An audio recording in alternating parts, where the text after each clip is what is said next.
Bonjour partout où vous nous suivez, je m'appelle Patrice Ikamba. Je pensais encore aujourd'hui partager un sujet très important avec vous. Comme vous le savez, nous sommes en train de développer quelques principes pour réussir un projet. Alors aujourd'hui, je vais partager avec vous sur la préparation. La préparation qui est vraiment l'une des clés fondamentales pour réussir un projet. En parlant de la préparation, nous devons comprendre que c'est tout simplement le fait de se préparer. Et cela nous amène tout simplement à comprendre l'importance d'une bonne organisation avant de pouvoir lancer un projet sur le marché ou tout simplement mettre en vente un produit. Mais je vais vous parler d'une personne, c'est un joueur de football.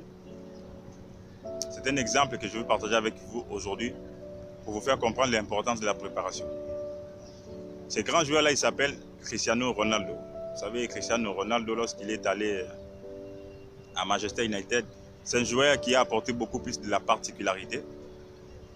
Et ce qui a fait sa force, c'était la façon dont Cristiano Ronaldo s'est préparé.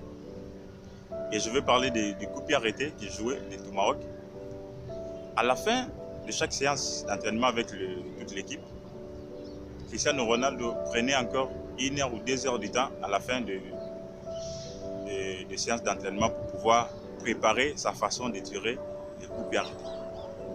Et il le faisait à plusieurs reprises pendant le temps des entraînements. C'était une façon pour lui de se préparer.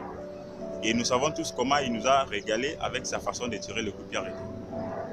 Et actuellement, lorsque j'essaie un peu d'analyser, ça fait beaucoup de temps où le statistique a diminué par rapport au nombre de buts marqués par Cristiano Ronaldo sur le coup de pied arrêté ou sa façon de jouer le coup franc que nous appelons tomahawk. Alors j'ai vite compris que soit Cristiano Ronaldo a diminué tout simplement le temps qu'il passait dans la préparation, ou tout simplement il a abandonné ou il a essayé un peu de négliger. Vous qui me suivez aujourd'hui, je pensais vous dire ceci. L'impréparation, c'est une préparation à l'échec. Le temps que vous passez à la préparation va déterminer le succès de votre vie. Ça va déterminer le succès de votre projet et le succès de votre entreprise.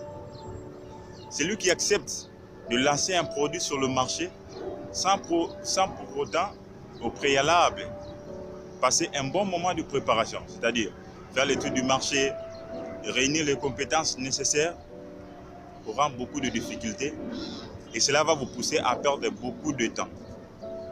Non seulement perdre beaucoup de temps, mais encore beaucoup d'énergie perdue.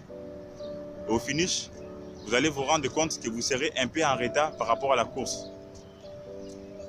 Aujourd'hui, je vous conseille tout simplement de toujours prendre beaucoup de temps de vous préparer avant de lancer un projet. Vous êtes un athlète, vous êtes un joueur, je ne sais pas qu'est-ce que vous faites dans la vie, mais comprenez que la préparation, c'est quelque chose qui nous pousse au succès. La préparation, c'est quelque chose qui va nous aider, nous tous, à réaliser nos rêves. Si vous avez une idée, un projet, un rêve en vous, prenez d'abord le temps de le préparer.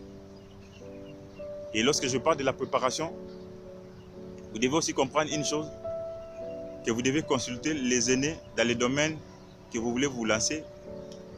Par exemple, dans le domaine de l'entrepreneuriat, consultez ceux qui ont déjà des entreprises.